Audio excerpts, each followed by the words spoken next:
So today, here we go again.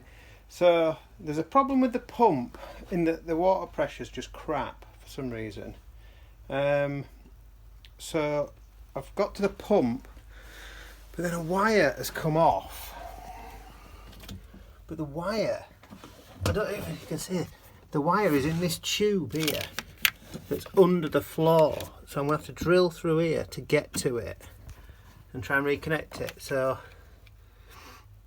yeah, so I think what I'm going to do is I'm going to take the pump out. I've already got the connections off, so it's quite a quick thing to take out actually. And then I'm going to open the top of the pump, check the diaphragm because it could be perforated. Nobody wants that. And then check the filter, which is this. Oh, luckily I've got the wet and the dry vac on the go.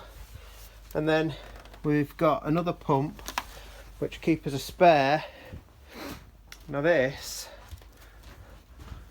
is not what we want to be doing at this stage of the game.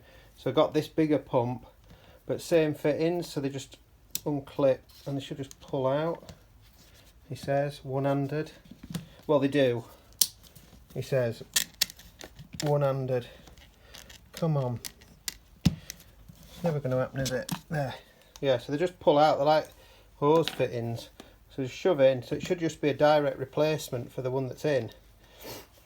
And then try and work out what the hell's going on with the wiring on the old pump. So that's today's little project. After not much sleep, and best idea when you try to do something like this is have a raging fire going right next to you, so you're absolutely boiling hot. Yeah, makes it a lot easier.